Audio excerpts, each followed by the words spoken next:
Welcome tonight to the latest edition of Conversations at the Carter Center. My name is Jay Hakes. I'm the director of the Carter Presidential Library, and we hope that we have an entertaining session for you tonight. The topic is taking a new look at the Carter Presidency. And I might say that Jimmy Carter was the 39th President of the United States. He served from 1977 to 1981. So most of you were observing that administration, but some here tonight might not have even been born when Jimmy Carter was president. So what we're going to try to convince you tonight is, if you fall into that category or any other category, that there were some interesting things going on at that time, and we ought to know more about them if we're going to solve the problems that we've got today. We will start with a panel that I will introduce in just a minute. After the panel makes some statements, we're going to ask questions of ourselves, and then we will, as is customary at Conversations events, have questions from the audience, and you will be welcome to go up to the mic and ask your questions. Now, I have to admit, the panel tonight sort of falls into this policy wonkish category, but don't worry, because one of our panelists has actually been on the Colbert Report. The great desire of any author.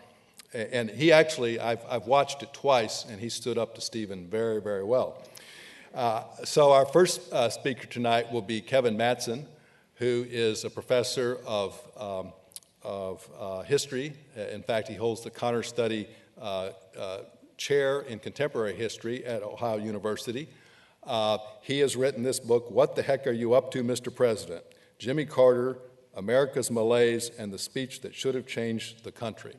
And it's a book that got considerable attention. Not only did he get on the Colbert Report, but it was reviewed by the Wall Street Journal, the Washington Post, and the New York Times, and all of those, I would say, were very favorable. So, and he did his research here at the Carter Library.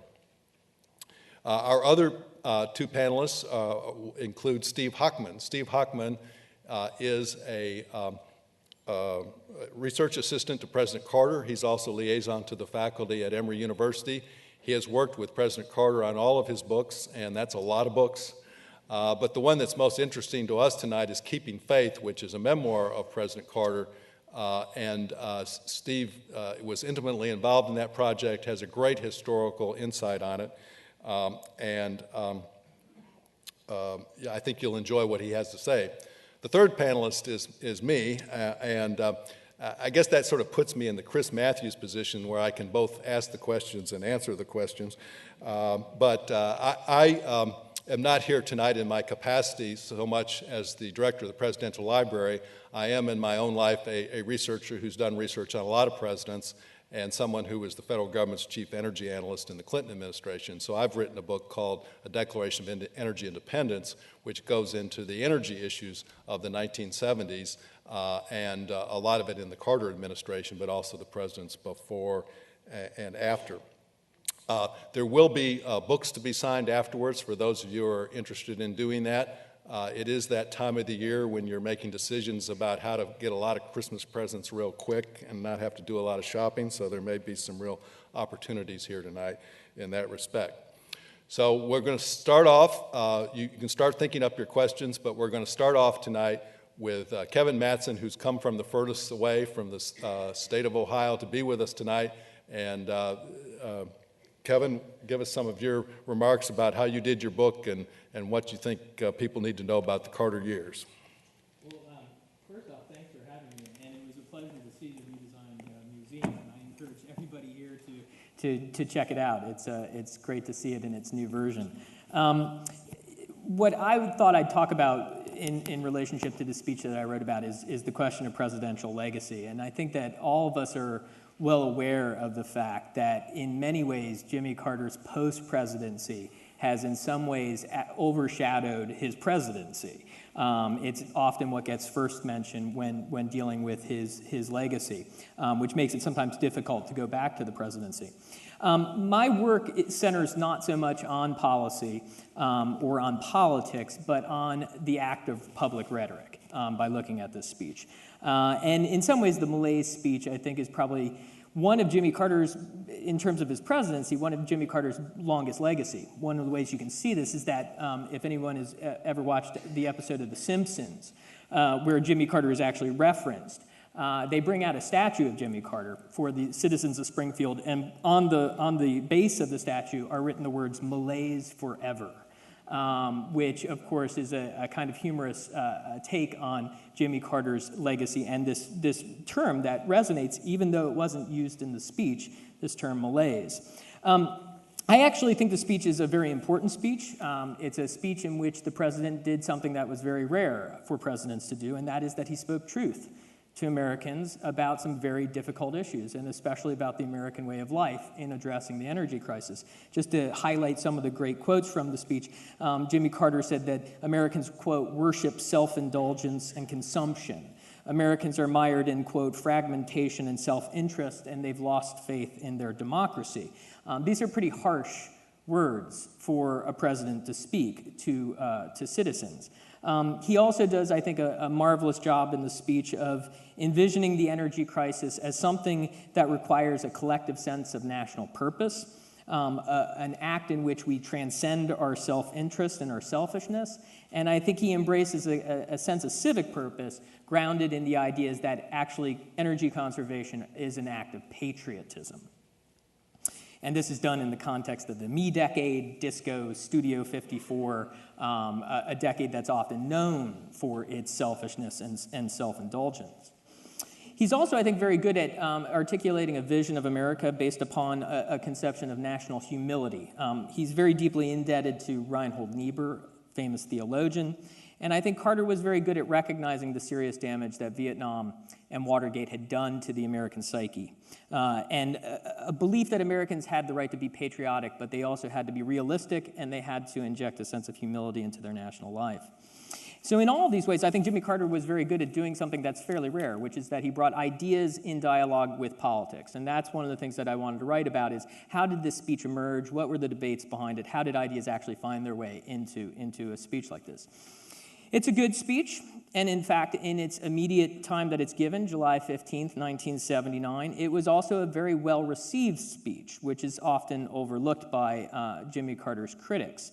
He gets an 11% bounce in his poll numbers, and if you want to spend the time, you can go through his papers and you can read all the letters that he received from ordinary citizens. Almost all of them were quite favorable, as were the phone calls that were received at the White House. And I try to explain why the speech was successful, what made it potent, and what makes it important for studying his presidential legacy. But there's also the failure of the speech. And this, too, is a part of the legacy. And I'll just make a few closing remarks about the long-term ramifications from the speech. The speech, in some ways, has a huge transformation and makes a huge transformation in American politics, but not in the way that, obviously, Jimmy Carter had intended. The person who does the most to use the speech against Jimmy Carter, as you can probably imagine, is Ronald Reagan, the victor of 1980. When Ronald Reagan finally announces that he's going to run for president in November of 1979, everybody knew he was going to, but he makes it official. He has this famous quote. Now, first off, Jimmy Carter never uses the term malaise in the speech, but very soon, even before the speech, it's being referred to as the Malaise Speech. And Ronald Reagan is one of these people who knows that the term malaise has this sort of bad connotation. And when he announces his candidacy, he says, "I find no national malaise. I find nothing wrong with the American people." And that statement, I think, crystallized the difference between Ronald Reagan and Jimmy Carter. One complex view that actually did hold people accountable, including ordinary citizens. The other that simply celebrated the American people. And what Ronald Reagan did very successfully by using the speech in this way was that he made conservatives into the party of optimism, which was phenomenal. Conservatives had usually been understood to be cranky, cantankerous, against things. And now Ronald Reagan is the beaming man of optimism. And this is a man who learned his politics from, after all, Barry Goldwater, who does not come across as optimistic or happy or like the smiley face that I think Ronald Reagan sometimes appeared to be. Ronald Reagan did a fantastic job at drawing upon a number of neoconservative thinkers who were remaking the legacy of Vietnam. He had a very different view of Vietnam. Vietnam was a good and just war for Ronald Reagan. There were no questions to be asked about the Vietnam War, except that we just didn't do enough to actually win it, in his view. He was already drawing on the energy of the Christian evangelical right that was arising at this time, especially with Jerry Falwell and the Moral Majority in 1979. And I think tapped into the language of a kind of redemptive form of nationalism and the idea that Americans are the chosen people and that there's nothing wrong with them. So in many ways, and this is where I'll close in this short set of comments, this speech, I think, in many ways is a turning point in American history. There's both what I think Jimmy Carter intended to do, which I think we need to remember better in terms of making a very realistic speech about the energy crisis that we, in fact, still obviously face today. But there's also this other long-term legacy, which is that the speech did, in fact, allow for the conservative movement and Ronald Reagan in specific to position himself in a very, as we all know, very successful way to take hold of power in 1980. I'm going to close it out there and hope that we have a good discussion and also some good questions and answers. Is the sound all fine out there for everybody? Okay, great. Steve? Well, in 1981, I was a graduate student at the University of Virginia and also research assistant to Dumas Malone, who was biographer in residence at the university. He was doing a multi-volume biography of Thomas Jefferson, and in 1981, we finished it. Meanwhile, President Jimmy Carter finished his job on January 20th and left office. And he decided that the first thing he was going to do was write his presidential memoirs. He needed someone to help him do that. Now, most former presidents that write their memoirs have gathered together a team of researchers and actually usually have the memoirs ghostwritten. President Carter did not want to have a ghostwriter, and he didn't want to have a team. He wanted to do it himself. This was the first major book that he was going to write himself, but he was advised that he ought to get somebody who had done presidential biography to help him. And I ended up being that person, moving from Thomas Jefferson to Jimmy Carter, moving from Charlottesville to Plains, Georgia. He did not want to do a history of his administration, but he said, a highly personal report of my own experiences. Now, even if you don't do the whole story of your administration, it is still a very complicated topic to organize. When you go to the Jimmy Carter Museum and go to see a day in the life of a president, you will see the numerous things that a president has to do in one day, the very important topics that he deals with that are domestic and global. How do you organize this? It isn't easy. But he decided that he wanted to emphasize foreign policy issues. There's a good reason for a president doing that, because he was most personally involved with the control of foreign policy. You can make a lot more calls if you're doing foreign policy than domestic. Not that he didn't spend a lot of time on domestic, but there he was frustrated by having to work with many other people in Congress and in the other parts of the government. So for that book, it was published in 1982, Keeping Faith, Memoirs of a President. Now, what do I want to say about this book as I revisit it 27 years later? Well, I kept working for President Carter because he asked me to go up to Atlanta and Emory with him. He had been appointed Emory University Distinguished Professor, and he decided in 1982 to launch the Carter Center. And as we launched the Carter Center, which he intended to work on, through it, improving the human conditions throughout the world, I saw that there were certain parts of the world that were most welcoming to him. The nations of the Middle East were very interested in working with him on peace. In Latin America, his reputation was high because of the Panama Canal treaties and his efforts on behalf of human rights. In China, he was considered a wise statesman because of the normalization of relations with China. And all these stories had been told in keeping faith. But I also discovered a story that had been neglected, his relationship with sub-Saharan Africa, where I found he also was greatly respected. It turned out that in April 1978, he became the first American president to pay a state visit to any sub-Saharan African nation, going at that time to Liberia and Nigeria. He made improving relations with Black Africa one of his highest priorities. He appointed Andrew Young and Donald McHenry to be the ambassadors to the UN, and they were given the job to focus on Africa. Now, he also had other things that he dealt with: Cold War competition in Africa, and also conflict over minority rule. Why didn't he tell this story? Primarily because it's a very hard story to write up in a chapter. It doesn't just flow. There are lots of different things going on.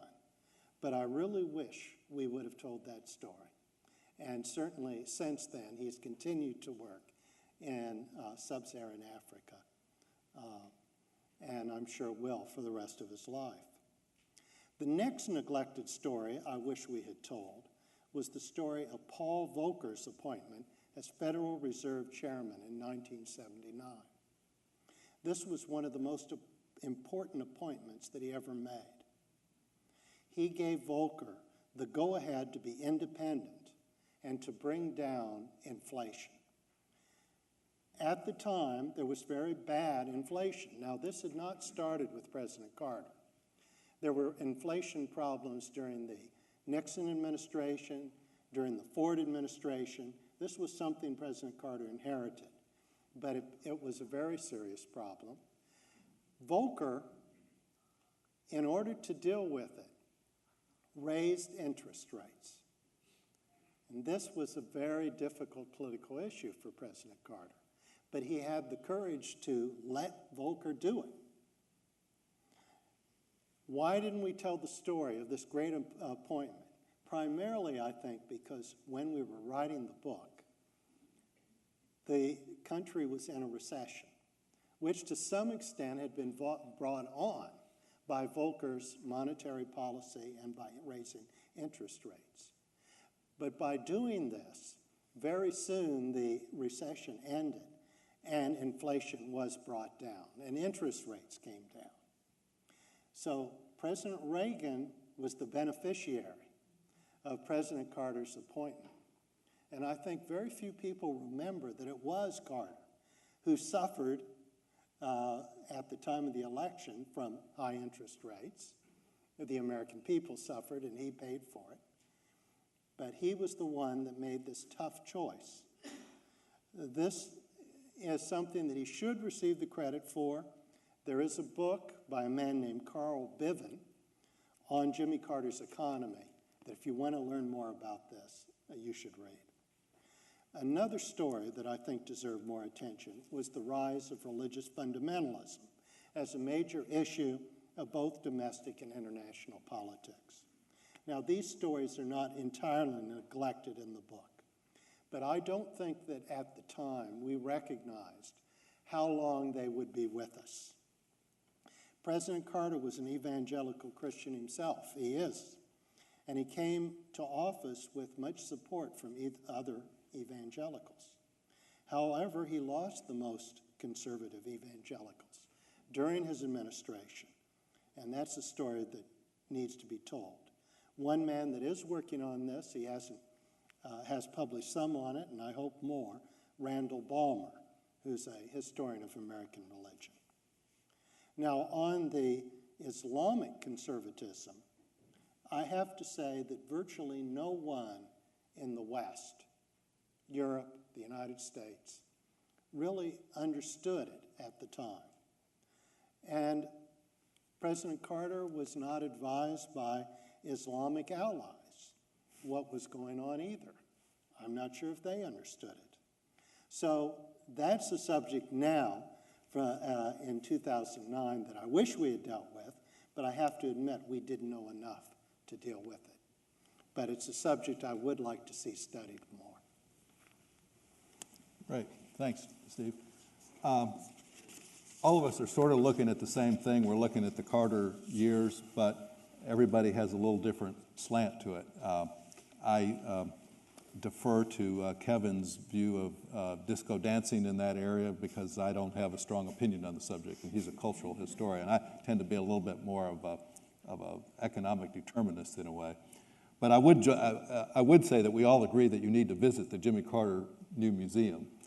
It is spectacular in terms of its high technology. It's very family friendly, and now for the first time it includes the post-presidency, so you can see what the Carter Center is doing all over the world. So you can refresh your memory, get new perspectives on the Carter presidency, but then have this whole new world ahead of you, track how the center is doing, eliminating guinea worm and all these great things going on. But my slant on this is from the field of energy, which is something I spend a lot of time thinking about, but it has broader ramifications.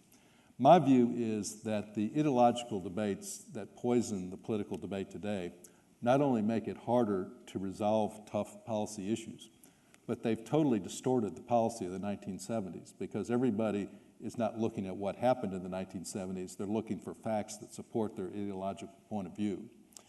And so I decided I wanted to go back to the 1970s and find out, in a period that had two periods of great gas lines, the original Arab oil embargo, another period of gas lines in 1979, how did the United States respond to that energy crisis? And I decided I wanted to find out what really happened, not what people said happened. So I went through all the Nixon archives. I think I've listened to every tape where Richard Nixon talks about energy. I've gone through all the energy documents of the Ford administration, the documents of the Carter administration, not quite as intense on some of the other presidents. I've gone back over the energy data. And I found that both of the major myths about that period are not true. One myth comes from the right, and it says that Jimmy Carter created this overregulation of American business through the creation of the Energy Department. And this is extremely easy to dismiss because the wage and price controls that were in force in the 70s were put in place by Richard Nixon, not by Jimmy Carter. And Jimmy Carter's role, he was a little slow in dismantling the regulatory apparatus, but he actually was the one that decontrolled crude oil prices. So that whole sort of thing that comes from the right is just based on a total sort of mythology. The myth that comes from the left and to some extent from the right is a little bit harder to dismiss, but I think is also fundamentally flawed. And that is that Jimmy Carter was a lone voice in the wilderness, and if we'd only listened to Jimmy Carter, we wouldn't have the energy problems today that we have if only people had listened to him. And the implication of that, which is wrong, is that Carter didn't accomplish anything. And I think when you go back and look at the facts and the data, you'll see it's different. Now, both sides had an incentive to perpetuate this myth. Many Carter supporters wanted to pretend he was the first president to deal with the issue. So they didn't give much account to the fact that Ford and Nixon had actually done a few good things. They did some bad things, but they did a lot of good things. But the Ford people are also contributed to this myth because they, for instance, created the auto efficiency standards, which are considered by many conservatives to be a great intrusion in the economy. And yet if you, there was an interview last year with Frank Zarb, who was President Ford's major energy advisor and knew better than anybody else what the Ford administration was doing, and he said they'd only put in efficiency labeling. They hadn't put in any regulations. Well, this was just patently false. But I think he really believed it when he said it. But the reason he believed it was in the Reagan years, all the Ford people bought into the Reagan ideology, and they'd be kind of embarrassed that they had favored these things that sounded a little bit like Democrats were supposed to do. So Nixon puts in the 55-mile-an-hour speed limit. Under Ford, we passed the mileage efficiency standard laws. We passed the Strategic Petroleum Reserve, which today does serve to buffer us against world oil interruptions. And both Nixon and Ford start putting a lot more money into research on renewable energy and alternative fuels. So Carter doesn't get a blank slate. When Carter comes in, he actually gets two major energy packages passed in 1978 and 1980. So somebody in Congress was listening. And in fact, many of them had been working on these laws even before he became president. Two substantive packages. And of the things that I think made the difference right away were things like insulating housing, big tax credits, and so all of a sudden your housing starts getting better insulated. The use of heating oil in the Northeast goes down. Carter pretty much orders the electricity companies to quit burning oil to generate electricity. He puts in all sorts of tax credits, and he preaches conservation, and he has tax incentives for conservation.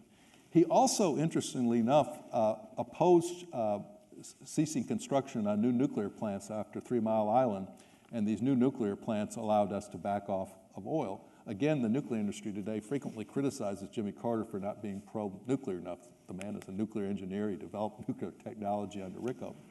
So there's a lot of mythology out there. Now, when you look at the data, and this is where I have to admit I was surprised. I used to be the head of the federal agency that collects energy data. And I had to admit, I went back and I was looking at this on the monthly data, and I calculated, I said, is this true? But the official statistics of the United States say that from 1977 to 1982, our oil imports dropped in half, from 8.6 million barrels a day to 4.3 million barrels a day, 50% cut. And they pretty much stayed at that low level till 1985, and then they started creeping up again. But they never got back up to 1977 levels till the second term of Bill Clinton. Okay. So 99% of Americans believe we never did anything about this and we just dithered about it. But if you're looking, if we had a line graph here, the line does not go straight up on oil imports. It shows a very steep drop and then it goes back up. And part of the problem that historians and other people have is there's a time lag between policy and the effects of the policy. George Shultz, one of the great Republican cabinet members over the years, pointed that out as an economist. So the fact that oil imports went down in '88 was probably as much due to what Nixon and Ford did as what Carter was able to do in his first year. And just as when they were going down under Reagan, that Carter would get a lot of credit for that. But we don't think in those terms. We don't think in terms of a policy taking time. And I will close with a pithy statement of Walter Mondale. And whenever Walter Mondale, President Carter's vice president, makes a pithy statement, pay attention. And I can hear him now. He's actually said it in this room at one of his appearances here. He says, we talked a lot about short-term pain for long-term gain. In other words, we were going to tackle the energy problem. We were going to tackle health care reform. And it might be rough for a couple of years to transition to this newer way of doing things, but in a couple of years it would make things better. Then he added at the end, he said, and boy, did we stress that long-term pain.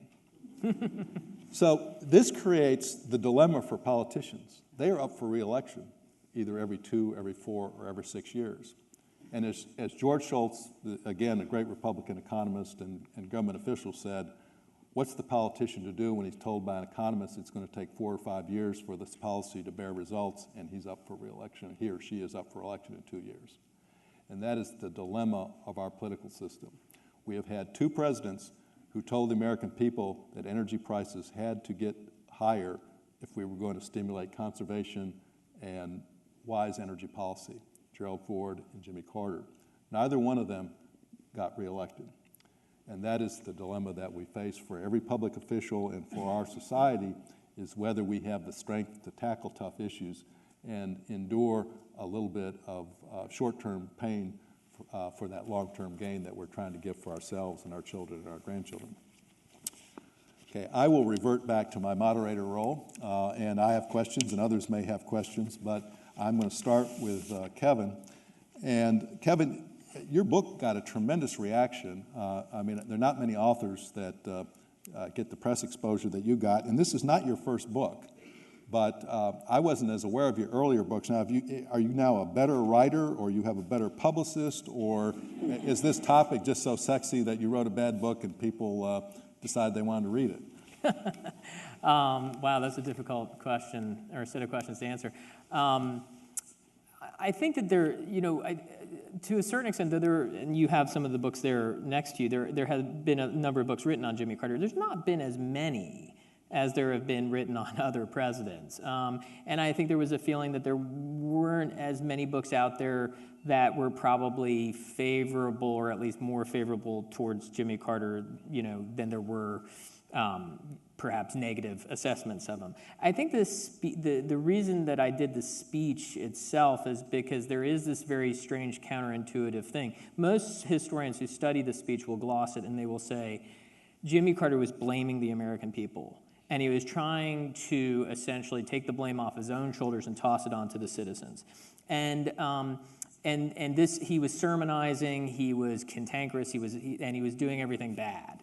And the first thing that prompted me to want to write this book, and perhaps this is the sort of conundrum that I think can sometimes make for an author to gain interest in writing about these things, is that, in fact, the speech was profoundly successful. That he bumped up in the polls, that he got a very favorable response on the part of the American people. It just is very counterintuitive. If you read the speech and listen to the way he talks about the American people, you would think, good Lord, how would this have ever pulled itself off? He's condemning the American way of life. Why would people respond to that favorably? And when the first thing that prompted me to write this was that I had assigned the speech to undergraduates where I teach. And they themselves came to the speech and said, I want a president that talks like this. We don't have enough presidents that talk like this, which kind of took me aback because I expected them to react negatively to it.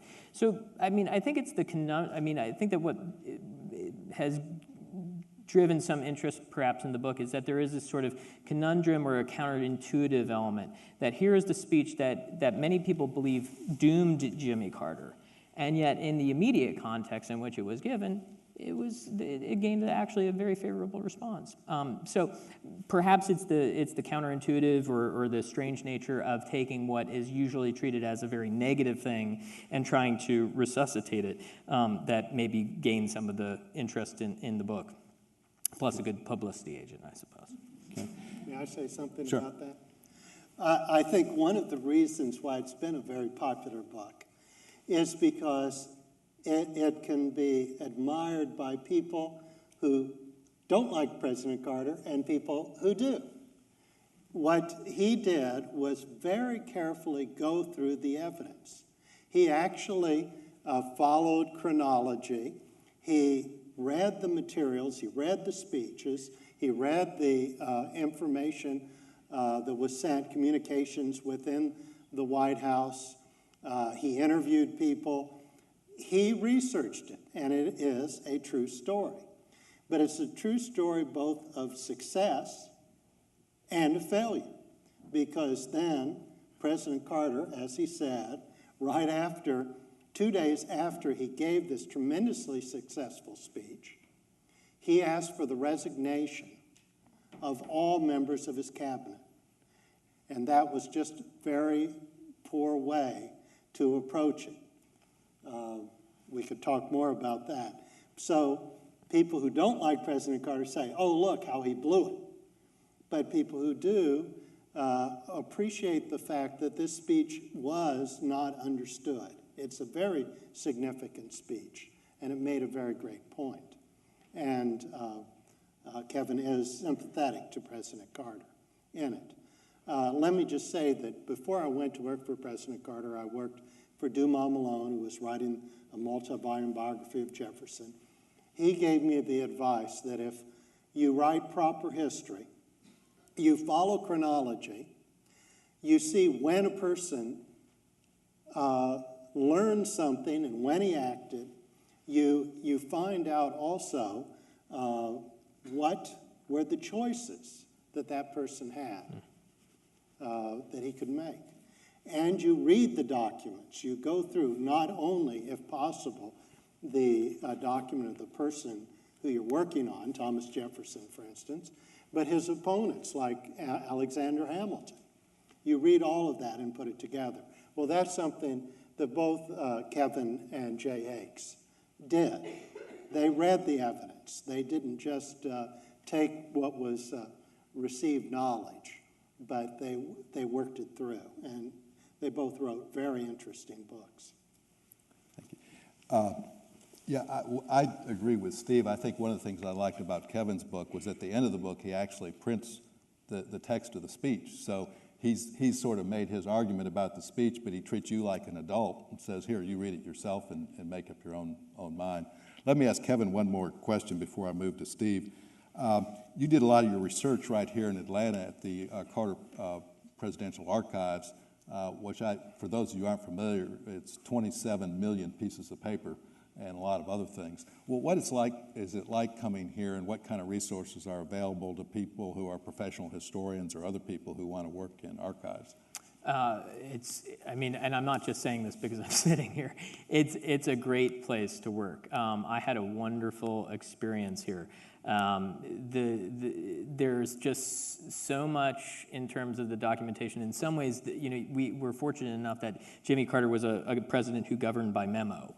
He, asked people to write up memos for him on practically anything that he was going to have to deal with, and he would often annotate these in his kind of peculiar handwriting style. And you can just dig into these things. Numerous finding aids, numerous reference lists that are just fantastic. It's a great place to work, and it's exciting. Again, I think especially for young people who are considering, becoming perhaps historians themselves, there is really something fascinating and wonderful to be able to actually go back to the documents written at the time. To be able, when I remember when I first started seeing copies of the so-called Malaise Speech, and just watching it go through the renditions that it went through, and people editing and trying to figure out who's saying what and why are people whacking things out. For instance, it opens up with a lot of these quotes that supposedly Carter had gotten out of his domestic summit, and yet, if you go to the speech, you can see him editing the quotes. So many of the quotes are not really, in fact, what's said to him, but they're more about what he wants to do in order to frame the speech the way he wants to. It's a great place to work, and it was a pleasure. And it was actually nice to just come back here and knowing that I didn't have to dig through piles of boxes and lots of paper. It was almost a kind of relief as well, because there's just so much here that you can spend so much time on. Okay, let me move to Steve here. I think it's fair to say that a lot of people don't know that President Carter kept a rather extensive personal diary while he was president. So, Steve, do such diaries exist? Have historians been able to see them? What are the plans for these diaries if they exist? Well, President Carter, when he was in office, did not sit down and write a diary. He would tape it. He had a little tape recorder, handheld, and most nights he would sit with the tape recorder and make comments on what had happened during the day. And some days he would do it at breaks during the day. And then other times he would catch up after 2 or 3 days if it had really been busy. These tapes then would be put in the outbox, and his secretary, Susan Clow, would type up the transcript. And it was just put in a notebook, and President Carter never looked at them until he came back in 1981 from Washington. And this was to be the guide for him for writing his memoirs. So he went through these diaries. There were 18 volumes. He says there are about 5,000 pages. I haven't counted them, but I'm sure he's right. And this was typed up. He had never corrected. There were typos. Sometimes Susan didn't get the spelling of a name right, things like that.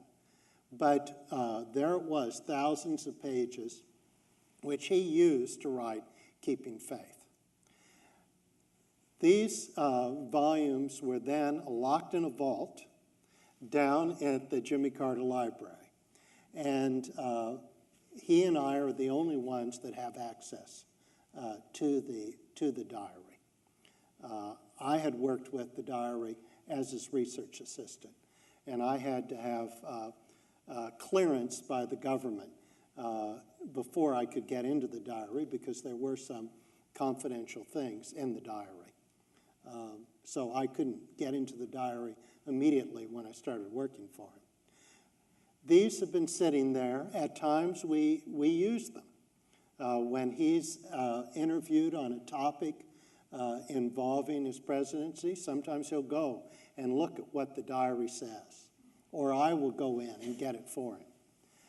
And there have been a couple of cases where we have had exhibits at the Jimmy Carter Library where we have put together excerpts from the diary.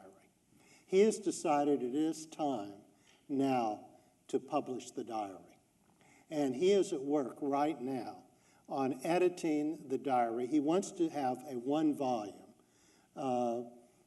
abridgment of the diary where he picks out the most important things, but without censoring them. And that will come out probably within the year. Right now, we're aiming at next fall. Then once that is published, at a later time, fairly soon, the rest of the diary will be open to researchers. It may be done on a computerized version that'll be available on the internet, because what is on the typescript actually does need little corrections. As I said, there were typos, misspellings, etc. And they hadn't been checked by President Carter at the time. But this is going to be an exciting event for American historians, and I hope for the general public. Are you going to learn that there was some great conspiracy that's been hidden? No, because Jimmy Carter was always a very open president. He wasn't secretive, but there are many personal items, stories that are in the diary that have never been told before. And of course, his impressions of what was going on. Sometimes his great happiness, sometimes his unhappiness. This will be in the diary. So this will be a very important event when it comes out. Are you eager to get your hands on it, Kevin? I would love to. Yeah, you have excerpts in Keeping Faith where he'll go back and reprint parts of the diary. But it would be enormously helpful for any historian trying to understand his presidency. I think I'm a great fan of the Reagan diaries. I would recommend to everybody to read them who's interested in the history of the 80s, and these are more extensive. So I think for the general public and historians, we're talking about some pretty major new information coming out. Do either of you have any ideas of books you think people ought to be writing either now or when these diaries come out that haven't been written yet? I mean, Steve sort of suggested some topics that need to be addressed some more, but either one of you who'd want to sort of pipe in on that, or something that hasn't been looked at enough to your satisfaction? I would echo what Steve had said about the rise of religious fundamentalism, most particularly domestically, how there seemed to be a lack of awareness of the ways in which the evangelical right was congealing during the last years of the presidency. There were people trying to make Carter aware that this was happening, and Carter, of course, had a famous meeting with Jerry Falwell that was just an utter failure in communication, as you can probably imagine. But it does seem to me to be that here you have a Baptist president who will be defeated. In 1980, it's not as big of a deal as it will be in 1984 for Walter Mondale, but he will be defeated in part because the evangelical right is mobilizing. And it would be interesting to see a little bit more about what's going on within the White House in terms of, are people coming to terms with this, or if not, why not? Because it is starting to become a potent force in 79 and 80. So that's one thing that I could imagine making for a really exciting book. Well, there are domestic issues that I think should be studied. Actually, health care is one of them. President Carter actually believes that if he had had the support of Ted Kennedy, that we would have had a health care law passed. Now, Ted Kennedy believed that if he had had the support of President Carter, he might have gotten one passed. This is something that needs to be studied by scholars. Why didn't it happen? Why couldn't they come together? Why has it been so long that we haven't been able to pull it off? That's something I'd really like to see done. I think we're looking forward to Leo Rabuffo's book when it comes out. We'll probably deal to some extent with this health care issue. And as Steve suggested earlier, Randy Ballmer, I think, is looking at some of the issues that Kevin referred to. I just kind of picked a few books off my shelf that had come off recently. I think it's interesting to see what's been written about President Carter in the last few years. Here's one called The Real Jimmy Carter. It's pretty heavily promoted, written by Stephen Hayward and published by the American Enterprise Institute. Some of you may be familiar with that. The subtitle is How Our Worst Ex-President Undermines American Foreign Policy, Coddles Dictators, and Created the Party of Clinton and Kerry. Subtle. And he has a chapter called President Malaise and a subheading called What's Wrong with America, and refers to the same speech that Kevin wrote a book about as the most dubious piece of presidential rhetoric in American history. The book is actually not as bad as the title. There's some issues in here that are worth discussing. But on the other end of the spectrum is a book called Recarving Mount Rushmore, Ranking the Presidents on Peace, Prosperity, and Liberty. It's by a guy named Ivan Eland, and he basically is with a think tank that worked closely with the libertarian movement, and there's a blurb from Ron Paul. He ranks Jimmy Carter as the sixth best president of all time and the best president since World War II, just a point or two ahead of Dwight Eisenhower. Now, the general public is probably not going to agree with a lot of this book. Lincoln ranks as one of his worst presidents because he introduced martial law during the Civil War, and he doesn't like martial law. He's a libertarian, after all. But the logic he goes through is very interesting. It's that Carter brought peace to Panama through the Panama Canal treaties.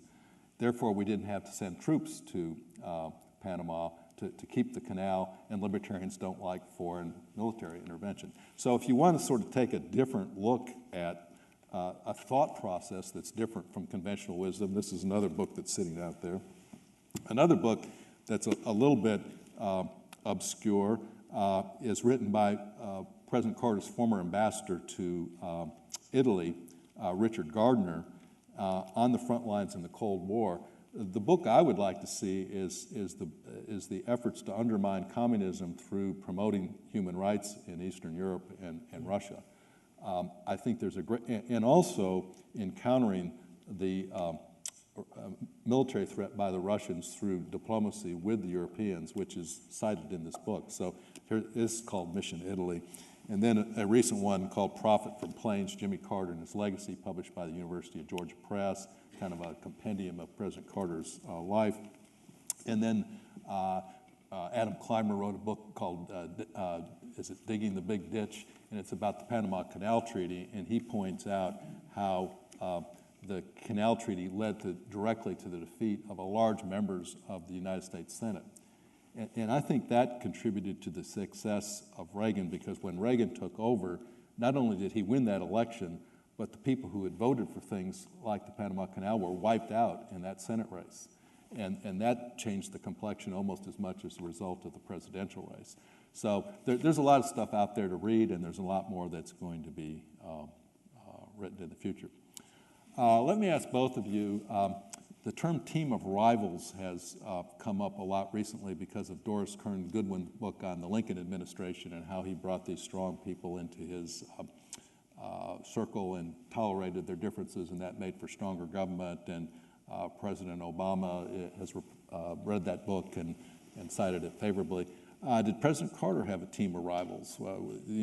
He's not the only one there in the White House. There's a lot of other people.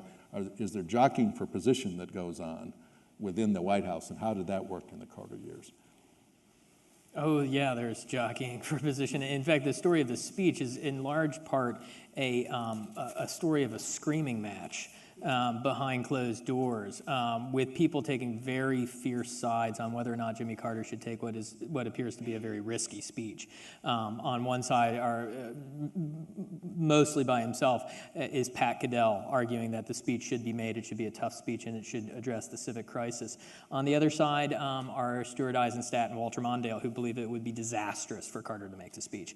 And in fact, during the course of some of these discussions, they would run up to 8-9 hours. People would be screaming at one another using very foul language that's not appropriate to be used in front of an audience like this. And it is tough. And Carter, managed to, I think, remain convinced of his own viewpoints that he thought were right, but he was also willing to expose himself to a lot of different viewpoints. Whether or not that was helpful for him or made him a successful president, I'm not sure, but there was certainly a lot of fighting going on behind the closed doors. And it's a fascinating story when you kind of open up the doors to the White House, look inside, and see people just almost coming to fisticuffs about this sort of thing. President Carter is perfectly willing to have people with different ideas work for him. He likes that, in fact. He thinks it's good to have different opinions, for him to listen to them, and then for him to make the decision. And the most famous competition was between Cyrus Vance, President Carter's Secretary of State, and Zbigniew Brzezinski, his national security advisor. They had different opinions. Now, President Carter always said that they agreed most of the time, and that probably is true. But on certain issues, Brzezinski was far more hardline than Vance. And for President Carter and his decision-making, he felt this was good. But it became a topic that the press, the media, ran with. And they always were seeing divisions among his advisors. They were publicizing this. And so to the media, it seemed a weakness of President Carter. To him, it was not. And he made the decisions. But that isn't how it was perceived. Yeah, my example that I deal with a little bit in my book is President Carter made a very fateful decision in the spring of 1979 that he was going to decontrol crude oil prices. And his feeling was that this was necessary if we were going to address the oil problem. Most of his advisors disagreed with him. And one of his advisors was a fellow named Alfred Kahn. And if you were to make a list of the economic theorists of the 20th century who pushed the idea of economic deregulation, he would be in the top 5 or 6. And so you would assume that when Carter was contemplating decontrolling oil prices, that Kahn would have been one of the people urging him to do it. But at that time, Kahn was the inflation czar, and his job was to bring down inflation. And he felt that if oil prices went up, that it would lead to a cost of living increase. The unions would then use that as an excuse to push for higher wage settlements, and this would set off a spiral of inflation. The reason I asked this question, and am now kind of answering it, is these are important not just because of the personalities involved and people are fighting, it's that these are tough issues. You know, the issue of whether to deregulate oil prices at that point in time, there are good arguments on both sides, you know. And I was at a conference one time at the LBJ library, and one of his daughters, Lucy, was talking about why they were trying to take the position of opening up all the records, even in some cases where it might not be that favorable to President Johnson. And she said, you know, these problems are so hard that if we don't go back and look at what went right and what went wrong, we're never going to solve them. And so I would urge everybody to try to look at books or to do research where you go back and say, well, you know, they were having an argument that had some substance on both sides, and they were difficult to resolve. Now, my most important question is, what is it like to be on the Colbert Report? Do you just go out there cold and wing it, or do they give you a script, or how does that work? The oddest experience is when you are backstage in the green room and you meet Stephen Colbert and he talks about himself in the third person. And he says, you know, my character is going to be willfully ignorant. He will not have read your book. He would never read your book, but he's going to berate you or something to that effect. And it's odd to hear someone talk about themselves in the third person. And I've been on Fox News before, and there I was being kind of yelled at by a very thick-necked football player-looking guy that I can't remember his name was. He was sitting in for Sean Hannity. And you know, in that sort of situation, you know what you're dealing with. You know where the guy's coming from, and that he's going to criticize you, and that he thinks you're a liberal, and so therefore you're a pansy. It's stranger to have that being thrown at you when you know that the person isn't really necessarily a believer in that. So it's a very strange, I've described it as being a kind of postmodern experience where you're not really sure what's reality and what's going on while you're doing it. It's also, I think, you know, for a lot of people, sense of things, you know, there's a new generation coming of age now that they're getting a lot of their news from Jon Stewart, from Stephen Colbert. It's a very, very different and sometimes I think bizarre sort of new atmosphere for authors to try to work with. Let me ask my final question, and then we'll move to questions from the audience. Steve Hochman is famous as a fact checker, and you know, if you're writing a dissertation or you're writing a book or you're doing a new museum, which we just did, you have the nightmares of making an error that's all of a sudden there in print. You can still kind of correct them, but Steve has helped us a lot in the museum. You know, thousands of facts and spellings of names and things like that. To people out there who are budding writers or whatever, what are your techniques of making sure that everything's accurate when it's actually published? Well, first, you never are. If you write a book, you're never going to have everything perfect. You do have to accept that. But you want to try as hard as you can to get everything right.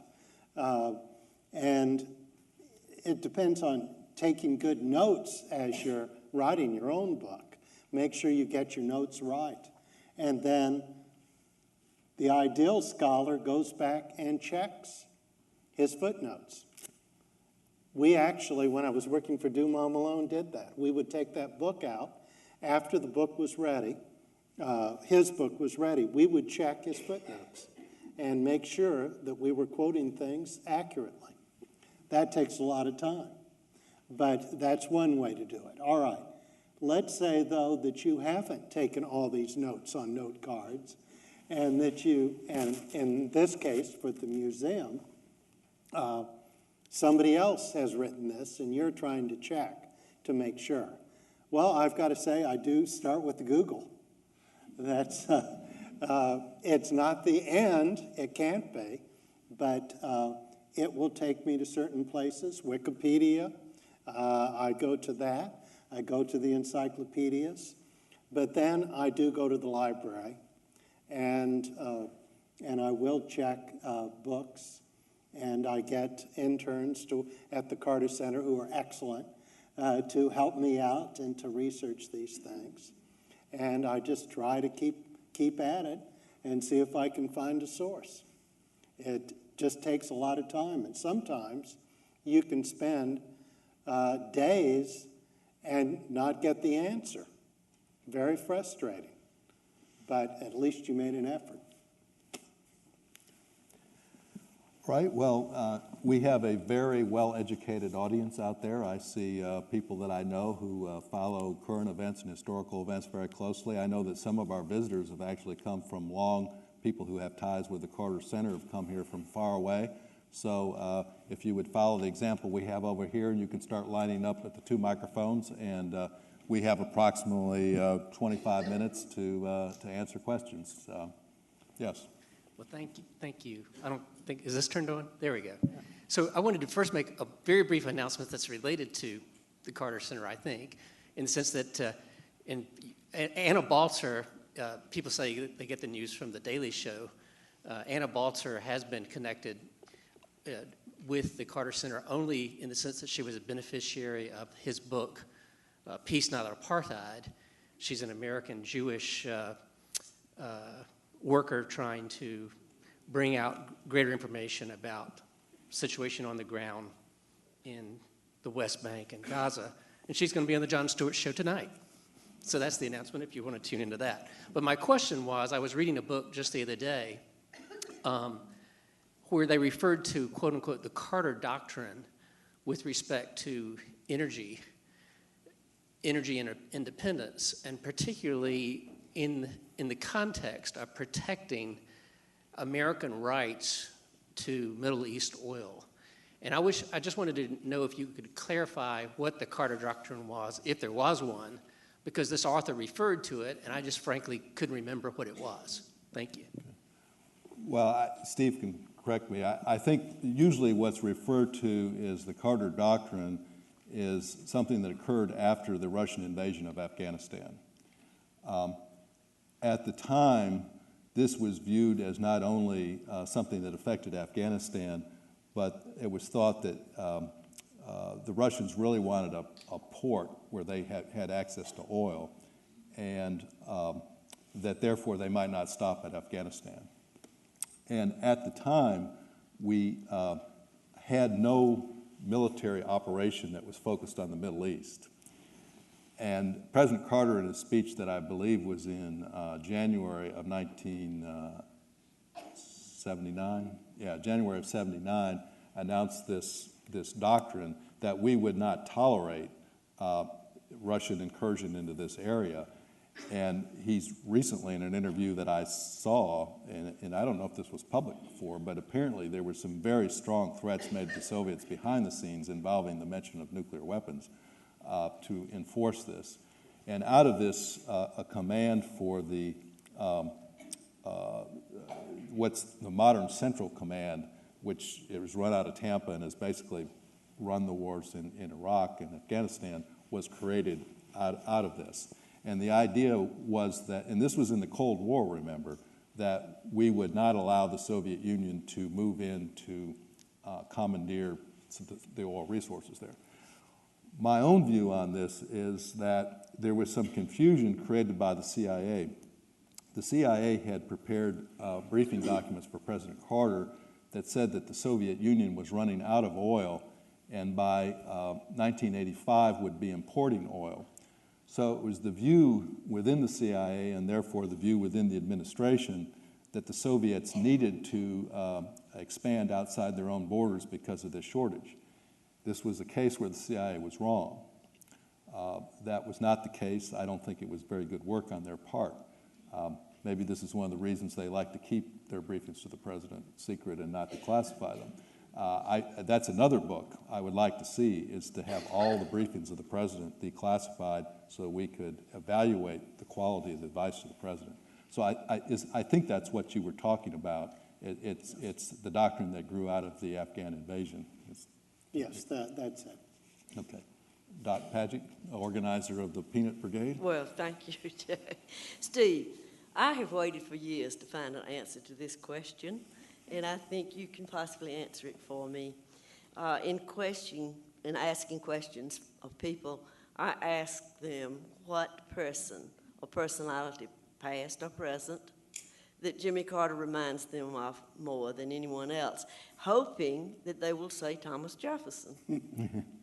Usually the answer that they give me is Jimmy Carter's unique. There's no one else that we compare him to. So if you were going to make a comparison between the two, Jimmy Carter and Thomas Jefferson, what would you say? Oh, there is a lot of similarity. In fact, I even taught a course on this one. Wow. It was a short course. Gave a couple of lectures to Elder Hostel, if you know the Elder Hostel program. Okay. That would be me. Yes. And so those only last a week. Not because there wasn't a lot to say.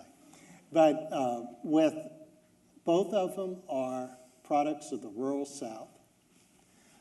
They both grew up with, I think, a great deal of self-confidence because of their ability to do all sorts of things on their farms or plantations. They had to be independent.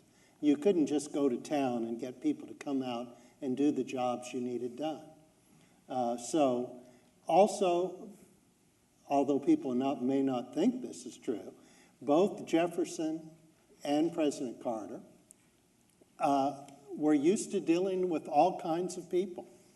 They weren't set off from the ordinary folk.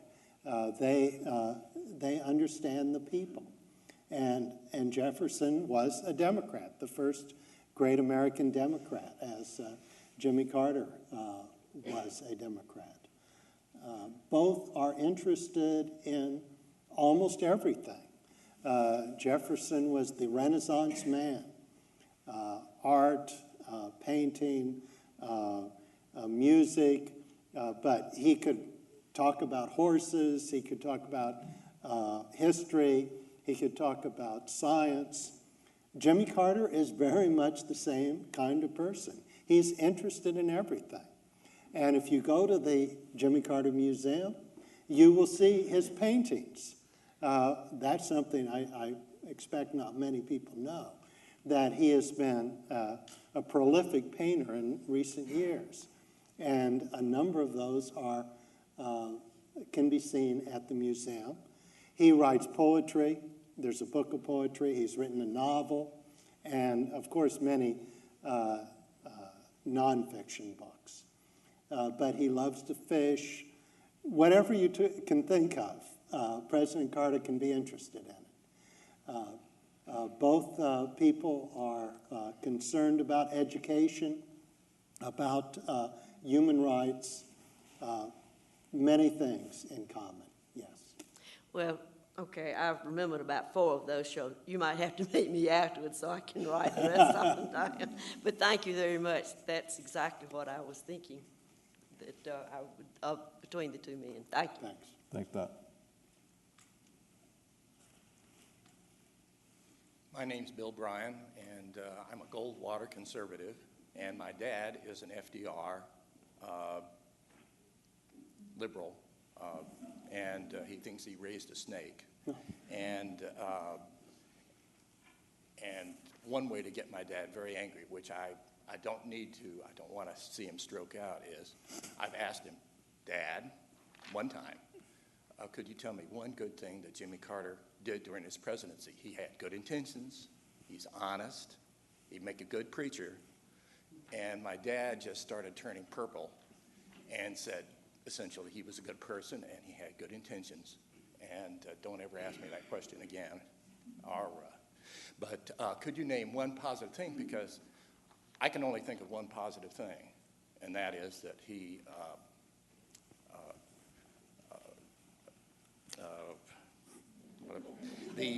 I'm having a senior moment. He forgave the draft evaders, the Vietnam draft evaders. I thought that was a good thing. I was in the military myself, and so was my dad. But other than that, I feel like I'm in Alice in Wonderland, because you said he deregulated oil, but I remember when Reagan got into office, that was natural gas, oil, and Carter made a bunch of statements saying that the average person would be hurt by it, that the price of oil, natural gas would go up dramatically.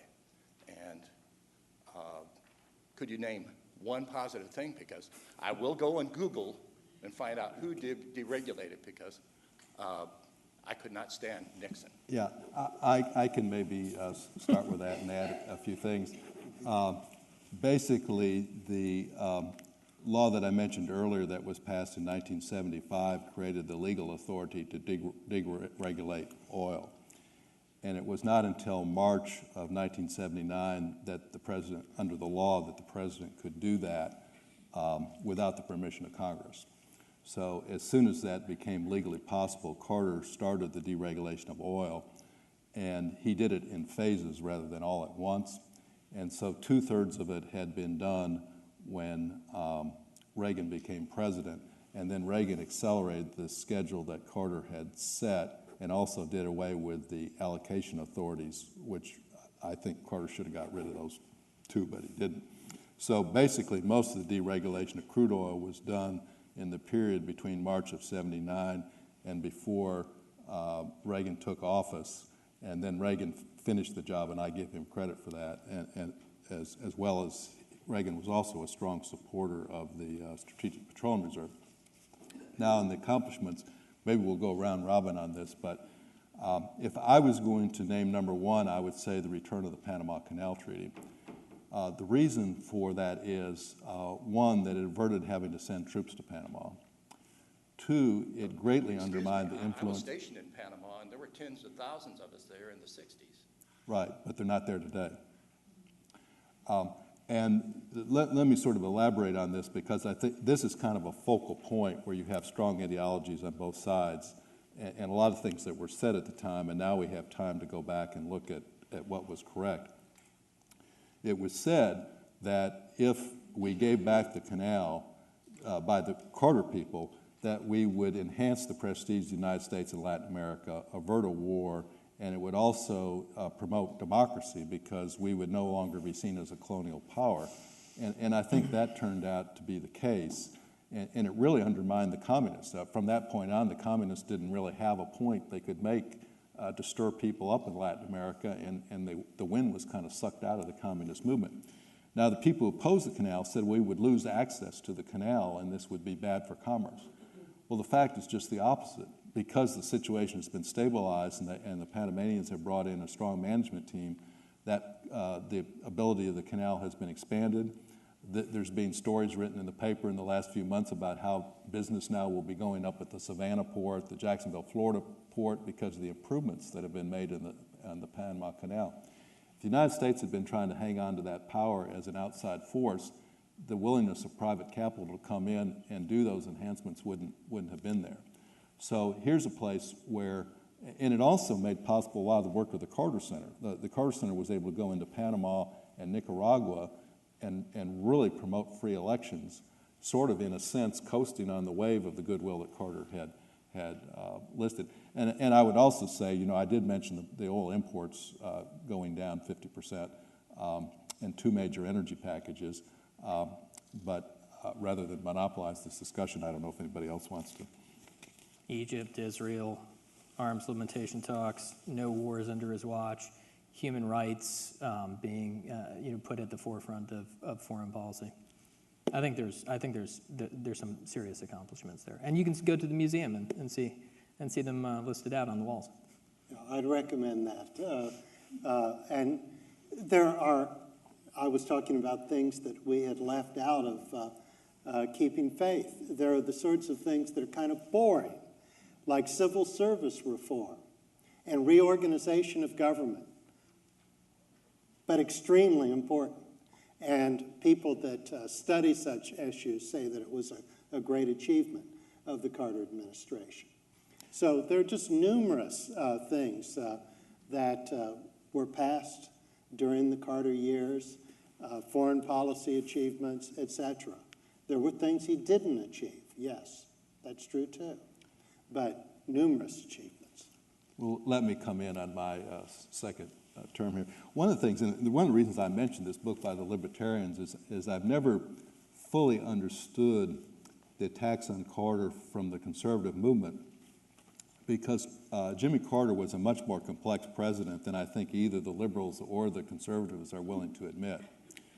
1980, which was Carter's last year in office, was the national debt as a percentage of the gross domestic product was the lowest it has been in any year since World War II. It was never lower than that before that. It's never been lower than that since. Now, it would seem to me that would be something that conservatives would applaud. Carter, in many cases, when you read the documents, you find he was resistant to support many of the liberal initiatives because he thought they cost too much. I mean, if you want somebody who's spending your money and is going to be frugal, Jimmy Carter's your man. I mean, that was the way it was as president, and I think the people at the Carter Center will tell you that's the way it is today. There aren't going to be too many wasted pennies. So, you know, as an achievement, I think if you say, well, oil imports were cut in half, and when he left office, the deficit was the lowest it had ever been before or since, this is, to me, not the kind of data that supports the idea that nothing got done. But, yeah, I think we could debate this. You know, obviously there's a lot of criticisms that can be made. I think there's probably, we want to have other questions, but I think we could probably add to this. We'll go to this side of the room, and then we'll get back to the other side. Thank you. Is this working? I can hear you. Okay. Thanks for this forum. One thing that I've always wondered about with President Carter, someone mentioned earlier about his experience with nuclear energy, and I think that he was the captain or admiral of the first naval nuclear-powered submarine, something like that. But I don't recall from when he was president how nuclear energy fit into his plan for energy independence. Okay. That's an interesting question. He never rose to the rank of admiral in the Navy. He left in 1953 when his father died and returned to planes, which interrupted his naval career. But the pinnacle of his naval career was working with Admiral Rickover, who developed the light water reactors for the nuclear submarines. And that light water reactor was then used to create civilian electric power. The first civilian plant opened up in 1957 in Pennsylvania, just shortly after maybe 4 years after the submarine started operating. So Carter was key to the development of the light water reactor. He also, the major nuclear accident that occurred in North America in the 50s was in Canada. Carter was part of the crew that went up into that contaminated site and fixed it. When he became president, he got strong support for the environmentalists, and if you watch his speech, within different drafts of the speech, the statements on nuclear power would change depending on whether Schlesinger had been working on the speech or Stu Eisenstadt had been working on the speech.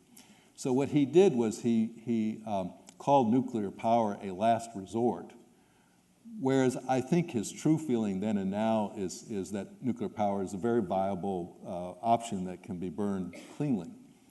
But the reason that the nuclear industry got down on Jimmy Carter is he wouldn't support the breeder reactor.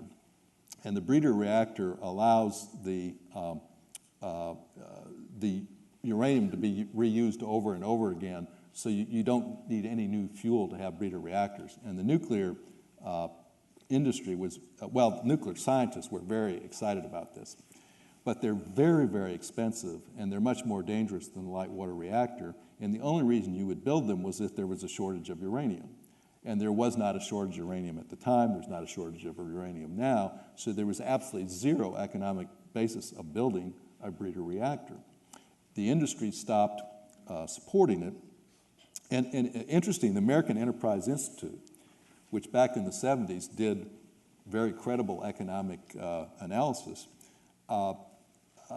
wrote an article by a very distinguished economist on how the breeder reactor was a boondoggle and the taxpayers shouldn't waste their money on it. And the Congress finally killed it under Reagan and a movement that was led by David Stockman, Newt Gingrich, and Trent Lott.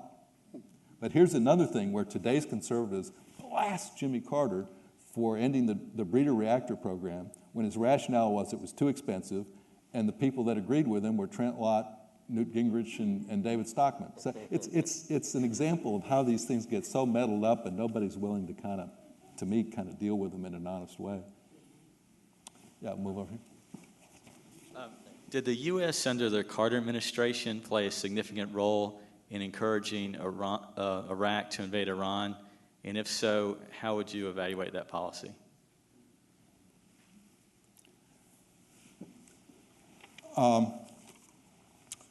I have no knowledge of that. Obviously, if that was the case, it would likely still be classified. So I do not know the answer to that question. Basically, Iraq saw, what happened was President Carter put very severe sanctions on Iran. mainly economic sanctions, but they had bought all this fancy military equipment under Nixon and Ford when the Shah was in power, and they needed parts. So these embargoes were really weakening Iran's ability to protect itself. And so Saddam Hussein took advantage of this to invade. And it was actually somewhat, it hurt the United States because it cut oil supplies in the Middle East and added to this inflation problem. But it also put some pressure on the Iranians to try to settle the matter. So it was kind of a mix. I'm not sure the United States would have had a total motive to want to do this because, again, it ended up costing the world oil market several million barrels of oil a day. So it was not, politically good for the president at the time. But it's one of those areas that I don't know that you all may have seen something I haven't seen. But. No, I don't think President Carter was happy about the war. No, I think he was opposed to it. I had one person call me up one time and berate me and say that Carter was responsible for all the problems we were having today with Iraq and Iran, and he should have, invaded both of them before he left office. And I said, this would have been the first time in history where we invaded two countries that were at war with each other. Worked out well when we did. Yeah, we'll go over here. So we're hearing lots of Carter love here, and I'm a big fan, but what are the three biggest mistakes that Carter made, or the biggest mistake that Carter made? Do you have a good list? Start?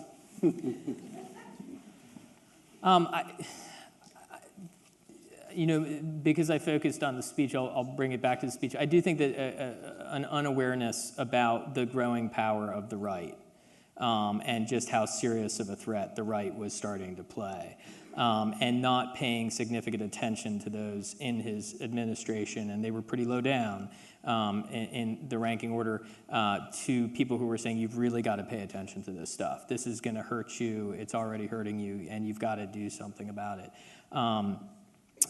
The biggest mistakes, I think the cabinet dismissal was an enormous mistake when he did it. And I think there were many people within the administration who knew it was an enormous mistake, because what he had done was he had given this speech that focused and riveted Americans' attention on the energy crisis. And once he did the cabinet, whatever you want to call it, purge is usually the term that's used, it focused attention back on Washington, D.C. It made it an inside the Beltway gossip thing. And he took the momentum and the wind out of his own sails when I think he was in a much better position to do something about the energy crisis at that moment. So in the context of where I look at him, I think there's clearly some significant mistakes. I'm the Carter love thing. I'm much more balanced probably on Carter. I think the biggest deficiency Carter had was he just wasn't that great at politics. He was very astute. He had a moral vision. He had, I think, some great ideas. I don't think he was very good at knowing, and I don't know if anybody would have known how to do this, at knowing how to deal with Congress and pushing things through. He did not have that skill base, and that was clearly a mistake. President Carter usually will answer, if this question is given to him, that he should have sent more helicopters on the rescue mission for the hostages in Iran. Now, I might say maybe he shouldn't have sent the rescue mission. But anyway, President Carter's answer is more helicopters, because they had to abort. I think the first thing I would mention was his advisors encouraged him to take speaking lessons and coaching, which most politicians do. And I think a lot of the job of a president is to use the bully pulpit of the White House and bring people around to your point of view. And some of his advisors would say, a blue shirt looks better on television, but he was trained as an engineer, and he looked at things on the merits of it, and perhaps didn't act as much of a salesman. And I think when you're pushing a point of view, being a salesman is part of the job. Interestingly enough, the speech that Kevin wrote about, he did accept coaching. Mm-hmm. And if you look at it and compare it to the other speeches he gave, it's a lot more animated. And maybe that's one of the reasons the polls went up a little bit more as well. But ideally, in office, you want to have made such a strong case for your issues that even if you're not in office, that those ideas persist. And I think across the board, that record is not as strong as it could be. Now, I think human rights got embedded in American policy so that it was pretty hard to totally overturn it. Another area was, this is sort of a positive and a negative. Carter had a much better batting average with Congress than is perceived. If you look at it statistically, a lot of the legislation got through. But I think there was a lot of irritation with the institutional power that the Congress has compared with, say, the state legislature in Georgia. They have, much larger professional staffs. A lot of them had been working on legislation for a long time. And I think there was a lot more irritation with Congress than there needed to be, less sort of patting them on the back, doing a little favor here and there. Now, that being said, boy, did he make the calls over to Congress and lobby for his legislation. And after the first year or two, that operation went pretty well. But I do think there was a little too much tension looking at legislative relations, as at least at first, as being sort of like they would have been in Georgia.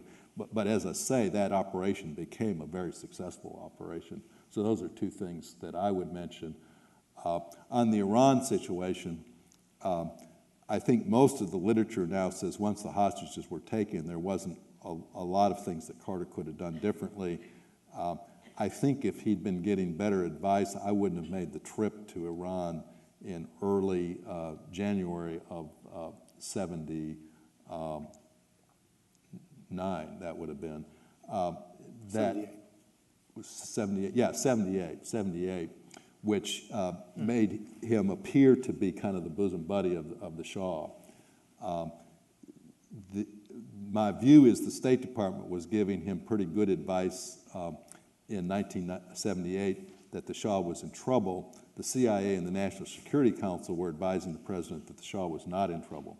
So perhaps there was getting a little too close to the Shah than I would have thought advisable, but then there's a line of thought that he should have gone in and gotten the Shah, supported the Shah stronger. So that depends on your point of view, but that was obviously a difficult situation. I don't think he had a lot of options once the prisoners were taken. Thanks. Good evening, gentlemen. My name is Mario Driver. I'm a political science graduate student at Clayton State with a concentration in international studies. Maybe Mr. Or Dr. Hawkman, you can address this question.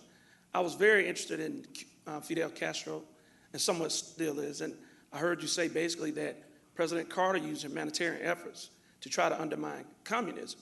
And I always wondered, how was the relationship between Fidel Castro and President Carter, or American and Cuban diplomacy? That's a complicated issue, I have to say. President Carter, when he came into office, wanted to move to have diplomatic relations with all countries of the world. And so he really wanted to have diplomatic relations with Cuba. He thought that it was better to talk to Cuba and be able to trade with Cuba, be able to have visitation, and that would strengthen the democratic movement in Cuba. But the way things happened, he wasn't able to move on that fast. And so there was a period during the administration when Fidel Castro sent out what were called the boat people, the Mariel boat people. And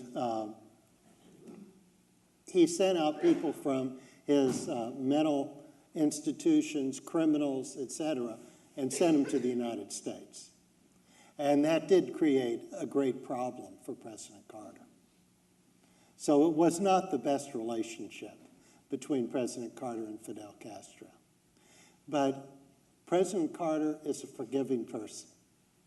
And he, in recent years, still believed that the United States needed to move toward a better relationship with Cuba. And so he led a delegation from the Carter Center at the invitation of Castro to Cuba.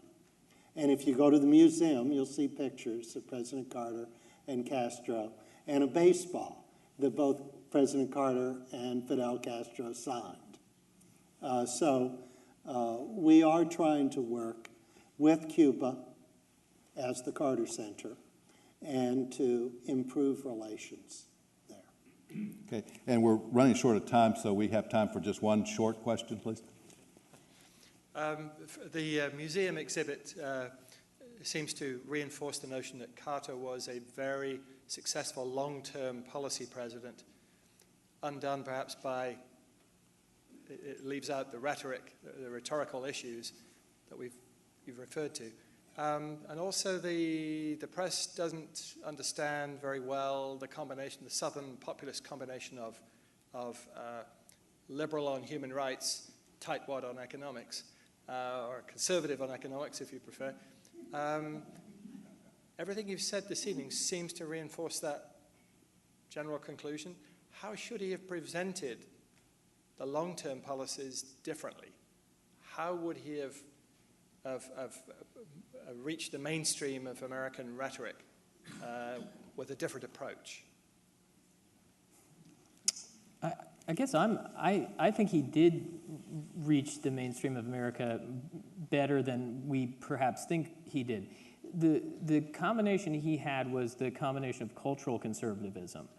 This is a president who derided divorce, the break apart of families, derided the feeling of the disco me decade, and narcissism was one of the terms that he seemed to be beholden to. And he combined that cultural conservatism with a view that government can't solve all of the problems in the energy world. Obviously, he was into deregulation, but on the other hand, in 1979, he's talking about putting policy onto a war footing and talking about government doing playing a fairly big role. I actually don't think that sort of combination is always completely out of the American mainstream. I think there's a kind of commonsensical cultural conservatism that he had and an ability to wed that to what we might call, I don't think he was a liberal, but I think, a view of government that wasn't so derogatory as what conservatives had promised. I think in some ways, and when people were asked about Carter, even at his lowest points, very few people would criticize him. They would say, well, he's not necessarily a good president, he's got some leadership deficits and things like that, but I think he's a fundamentally moral person. And I think in some ways that's an important thing to keep in mind, is that I do think he reached people on that sort of moral level, much more than perhaps we kind of give him credit for. Okay, well, let me just close here by thanking this great crowd for being with us tonight, great in terms of numbers and in terms of quality. Remind you again to visit the new Jimmy Carter Museum. That's very exciting. And then the next conversations at the Carter Center will explore 30 years of China. And this will take place on Thursday, December 3rd from 7 to 8:30. Panelists will include former President Jimmy Carter, Vice President of the Chinese People's Association of Friendship with Foreign Countries, Madam Li Shoulin, the President of the Chinese-U.S. People's Friendship Association, Mr. Chu Quandi, and the Chinese Consul General in Houston, Madam Gao Yanping. The reservations for this will begin on November 3rd, and you can go to www.cartercenter.org and book early, because this will obviously be a very popular event. Just a few more things. Books will be on sale for those who are interested in that.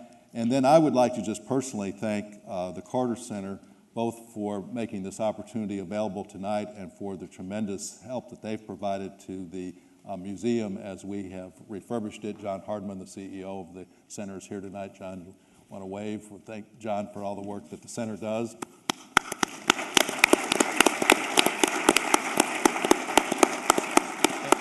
And then there's someone that's always in the background. You notice that the crowds for these conversations keep growing, and you get good notices when they're coming out. And so there are people behind the scenes that are organizing this, and I would say that Debbie Hakes does a tremendous job putting these conversations events together, and she's always in the background and never takes any credit, but she's probably here someplace, so I think we should thank her as well.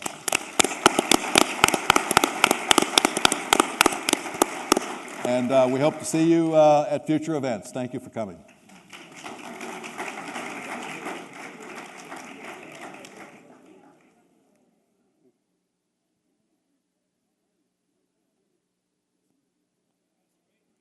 Thank you.